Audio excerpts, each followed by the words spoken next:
Hi everyone, and welcome to the Managed Secure Service webinar series. You can learn more about the webinar series by going to the resources widget below.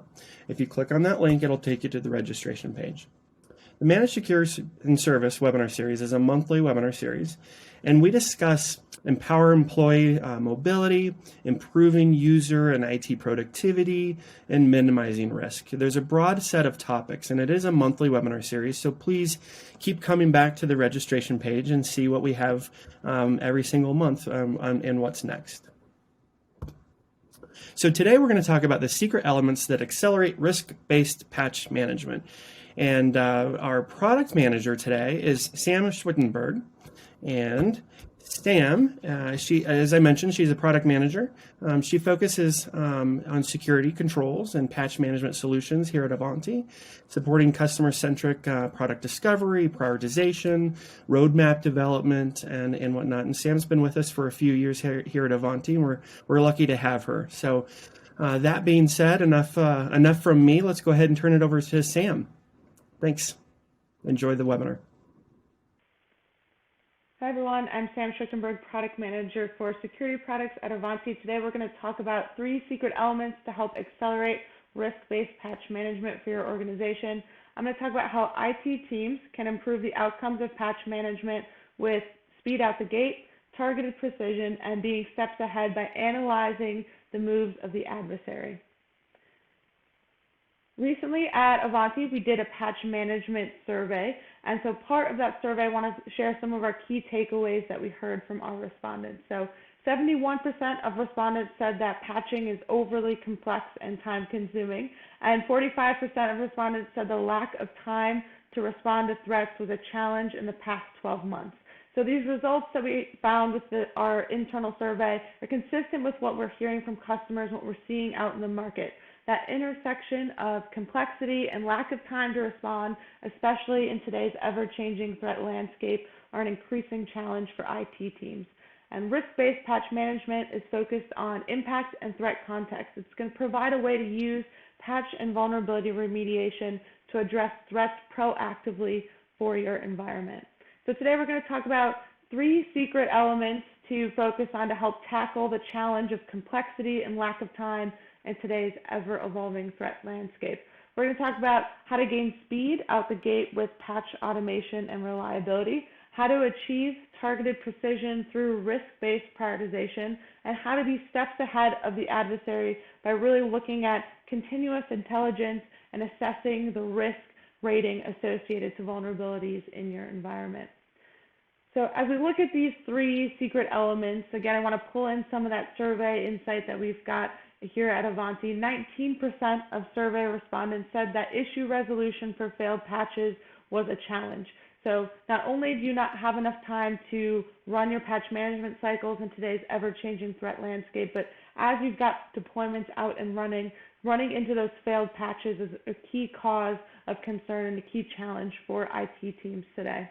53% of survey respondents said that organizing and prioritizing vulnerabilities was a challenge for them in your environment. Again, ever-evolving, constantly new threats coming out and making the news. How do you make sure you're prioritizing those risks that are key to your organization? A constant challenge for IT teams today. And being ahead of your adversary is really important to pull in that active threat context as you're working through prioritization. So we're going to talk about all 3 of them in greater detail and bring it to life a bit within some of our Ivanti solutions. So first step, speed out the gate. I want to talk about patch automation and reliability. Anytime you can replace manual workflows with automation, you're going to have that better speed out the gate and you're going to find that time saving. So today I want to talk more about patch reliability insights and how that can help you gain ground on vulnerabilities. So there's more than 25,000 vulnerabilities that have been weaponized with a known exploit or malware out there today. And of that more than 25,000, almost 2,000 of them can be easily patched. So great, we've got this big, huge number. Where do we start? How do we start attacking that number? We've identified that nearly 2,000 that can be easily patched. Now, when you pair those numbers with patch reliability, it's really important to take a look at where should we be focusing our time and attention. So within Ivanti Neurons for Patch Intelligence, within our patch catalog, we've identified 1,775 patches with excellent reliability. So these based on success and failure deployments, kind of bringing all of that data together under the hood, behind the scenes at Ivanti. We've identified a pool of patches that you should be able to deploy to your environment with little to no impact and really easy testing cycles because they've got a high patch reliability score. The ones that you want to focus your time and attention on, especially to help address where you might have failed deployments during your patching cycles, is that 1,041 patches in the bottom right, where you've got a low or a very low patch reliability score. Again, very important as you're doing your patch deployments and you're prioritizing that activity in your environment. Knowing where to focus your time and attention in terms of testing early on is going to help you prevent those failed patch deployments as you get further into your deployment cycles. So in addition to patch reliability, we're also collecting trending social sentiment data from a few sources like Twitter and Reddit to help indicate that level of social media attention a patch is getting.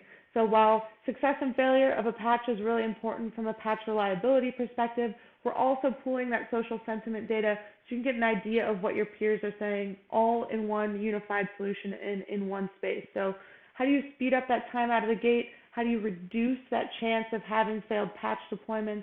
Using that unified source of reliability information and peer insight is really going to help you gain that speed for your patch deployment. So I'm going to go ahead and bring it to life here. So out in Patch Intelligence, we're going to talk about having that patch reliability right at your fingertips. So I'm out in the All Bulletins section of Patch Intelligence, and you can see down in the primary grid, we've got that reliability and trending insight called out right here within the UI. We really want to make sure we're surfacing this insight so you can easily filter and sort, drill down into where you've got that low or that very low reliability. Again, this is where you're going to want to focus that testing effort to help prevent those failed patch deployments. And then trending, again, another area where you're going to want to drill into and understand what people are saying about these patches, how they're performing in their environment. So sometimes when we've got a trending insight high, it means that there's a lot of complaining going on, especially when you see that combination here in the first row where you've got a very low reliability and a high social trend. That's usually an indication that a patch is not being deployed successfully as your peers work through it. They're talking about it in Twitter and Reddit and social sources and promoting the fact that they're running into problems. So a very common combination that we see out with our very low and low reliability score right alongside that high trending insight within Patch Intelligence. So using that insight to help reduce your testing cycles, help prevent those failed patch deployments, to help you gain speed out of the gate with your patch deployments, that first critical step in speeding up your efforts to reduce or to address vulnerabilities in your environment. All right, so now we're going to transition into that second key action, which really is risk-based prioritization. So now we're going to focus on how you can target and precision your patch management activities within your environment to ensure you're taking action against the greatest risks for your organization. So really we're focused on reducing complexity and being able to drill into what is the most important thing to focus on. So as you can see on the far left, there's been 214,000 vulnerabilities that have been identified in the National Vulnerability Database. Again, none of you have time for over 214,000 vulnerabilities. So of that 214,000, more than 25,000 of them have been weaponized. So thinking about vulnerabilities for your environment, we've already gone from 214,000 down to 25. So hopefully you're breathing a little bit easier. We're going to take that even a step further. We're going to go from 25,000 have been weaponized to drilling even deeper into where we want to focus. And 6,400 vulnerabilities are tied to remote code execution or privilege escalation capabilities. So again, thinking about that real world threat context, where are there exploits in your environment? We've already drilled down now to 6,400. That's still a lot. Most of you probably don't even have time for 6,400 vulnerabilities to focus on. And so we're going to go even further in terms of focusing where we want to spend our time and attention. So of those 6,400 vulnerabilities, we're going to go even further into 243 vulnerabilities that are tied to ransomware. So hopefully you're breathing a little bit easier. We've gone all the way down to 243. Probably not breathing too easy, though, because ransomware is one of those areas, as we've talked to customers and as we've collected these survey responses, we know this is an area where it keeps you up at night. This is that headline-making vulnerability. You don't want your organization to be out in the news. So we focus down into that 243 vulnerabilities that are tied to ransomware. So again, gone from that big pool of 214,000 down to 243. Now we can take that even a step further and focus on that 158 vulnerabilities that have a trending active exploit. So yes, 243 of them have been known to be tied to ransomware, but of that pool, we're down to 158 that are being actively exploited. Now, that's the key group that I know you want to focus on in terms of taking that risk-based prioritized action for your environment. Now, this data is being pulled from the RiskSense vulnerability knowledge base, and at Ivanti, we've got an integration with RiskSense out in our patch intelligence solution. And so I'm going to bring this to life and show you how you can really drill into risks based on the vulnerability risk rating.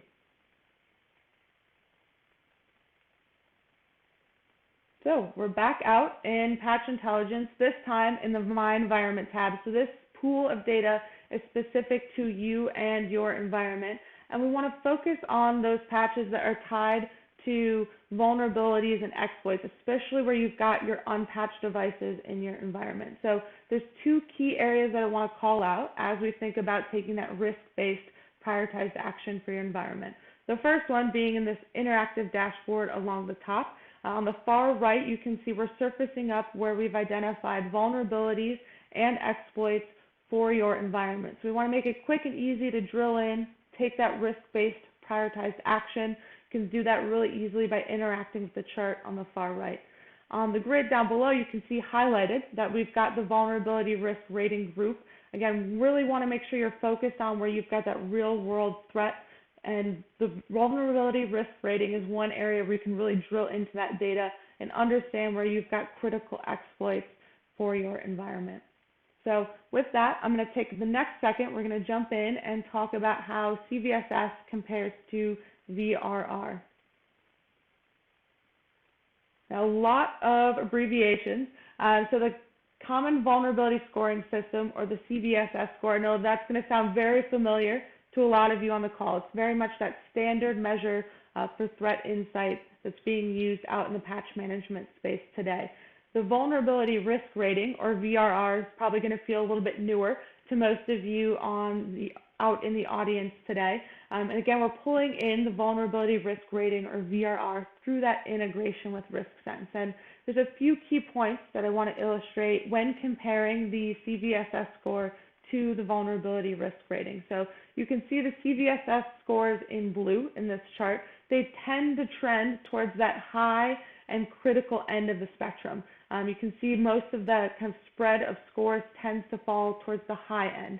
When you compare that against the kind of dark red, the red, and the orange of the vulnerability risk ratings through RiskSense, you can see a better spread of more targeted ratings in terms of critical and high. You don't have as many vulnerabilities meeting those kind of criteria or meeting that score because they're taking in that real-world threat context into the score, and they're really reserving that critical value for those vulnerabilities that you need to be focused on for your environment. So when you're comparing the CVSS score against the VRR, you're going to see that the VRR scores tend to trend. You have a much higher measure and much higher count for the number of vulnerabilities that fall into that medium category. So we're laser focused on making sure that those vulnerabilities that make it too critical or high truly have that threat and that risk associated to them, so you want to focus on them. That vulnerability risk rating, it's really designed to help decipher cybersecurity risk from the widest angle possible. It takes in a high fidelity of vulnerability and threat data, pulling that together with human validation of exploits from penetration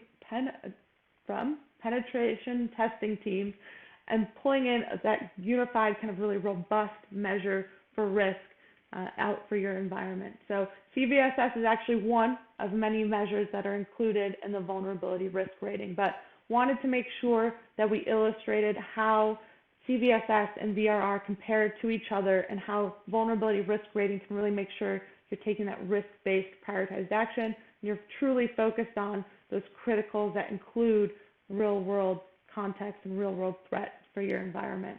So in order to stay ahead of your adversaries, you might take the threat context into consideration when prioritizing your patch management actions.